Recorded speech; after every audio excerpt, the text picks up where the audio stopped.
더 이상 패권을 유지하고 세계 제1의 위치를 하려면 뭘 해야 돼? 뭐니 해도 사람이 해야 됩니다. 그래서 사람이 뭘 해야 되느냐.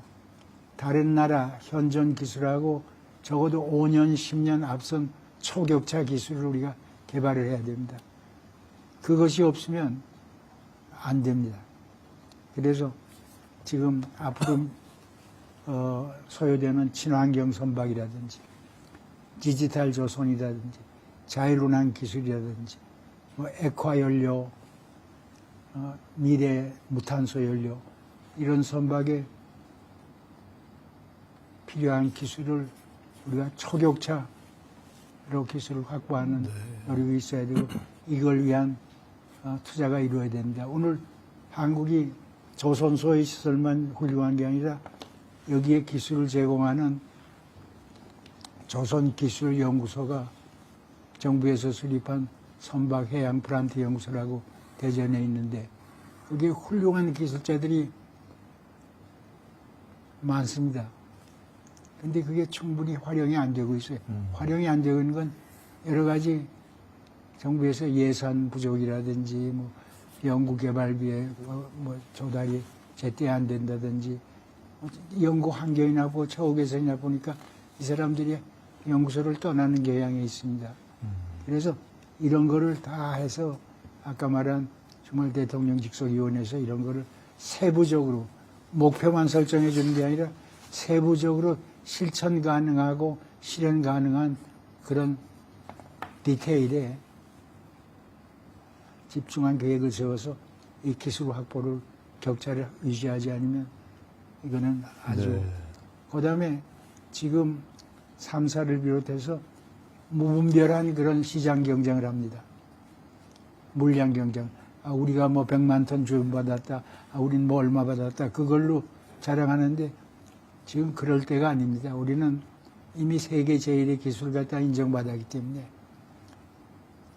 자율운항 선박이라든지 방산관리 선박이라든지 친환경 선박 등의 고부가 가치에 집중해서 여기에 필요한 미래 기술을 우리가 아까도 말했죠. 초역자 미래 기술을 우리가 개발해서 우리 입장을 유지해야 될 것 같습니다. 그 다음에 여태까지는 선주가 이런 배를 져주세요. 그럼 우리가 잘 졌다고 자랑해서 돈 받고 져주는데 그래가지고는 우리가 기술 개발을 못합니다.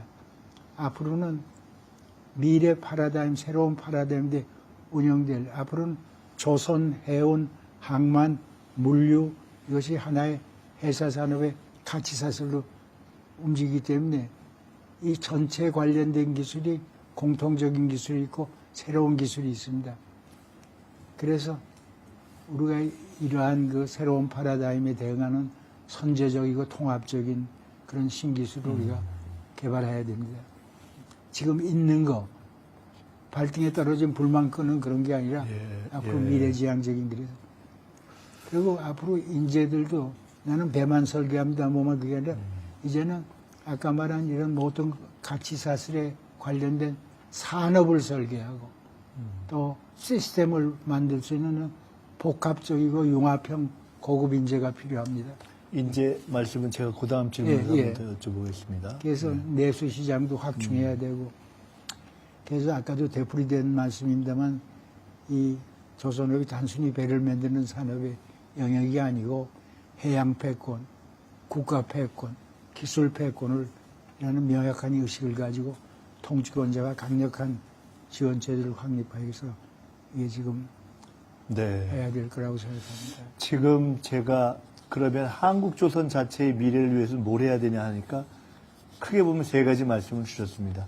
사람과 기술을 키워야 된다. 둘째, 기술은 친환경 조선 기술, AI 또는 자율운항 기술, 액화 원료 이런 등등을 발전시켜야 된다. 그리고 우리의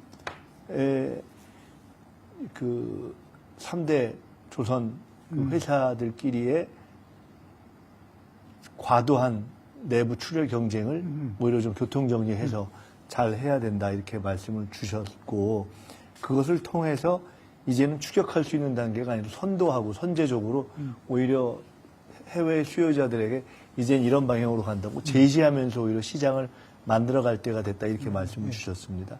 사실은 처음에 저희가 시작할 때도 아니 조선도 없고 항공도 없을 때 어떻게 서울대 조선항공과에 들어가셨지?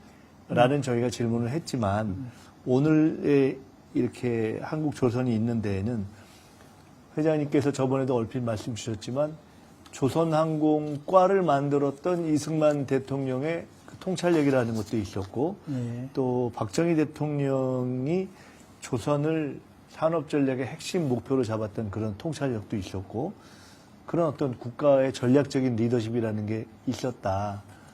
달리 보면 뭐 노무현 대통령이 FTA로 통상국가의 전략을 세운 것도 그렇고 지금 이제 새 정부가 출범하고 AI, 바이오, 에너지 뭐 이런 어떤 산업의 방향을 잡고 또 조선을 이번에 중요하게 이렇게 다시 세우고 또 우리 회장님도 탄소 문제를 제기하셨는데 이제 에너지 고속도로 이렇게 얘기를 하는데 제가 세 번째로 이제 드리고 싶은 결론적 질문은 자 그러면 한국 조선이 여기까지 온 거에 국가의 역할이 중요했지 않습니까? 이승만 박정희 절대적인. 이 시점에 조선과 관련해서 국가가 전략적으로 굉장히 중요한 어떤 또 역할을 해줘야 되는데 국가에 바라는 것, 국가의 어떤 전략적 리더십과 관련해서 국가가 지금 이런 역할을 해줘야 된다.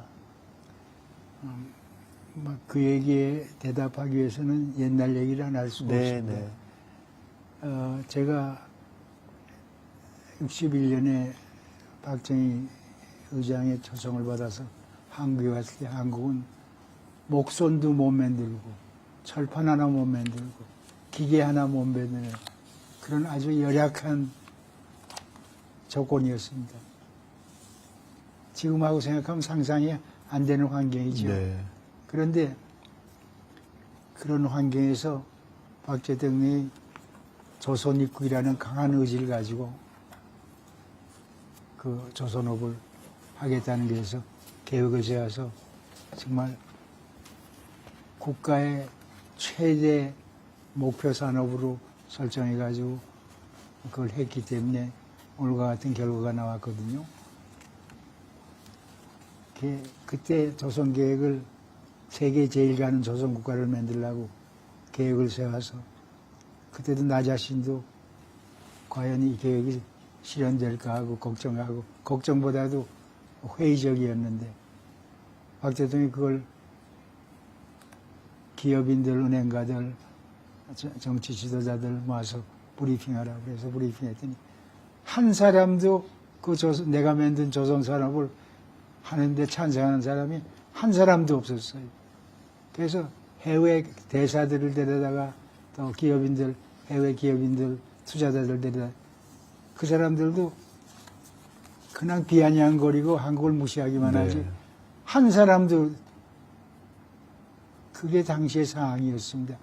그런데도 불구하고 박 대통령이 고집스러운 그런 조선 입국 의지를 실현하기 위한 노력이 계속됐고 그동안에 그 얘기를 어떻게 다 하겠어요.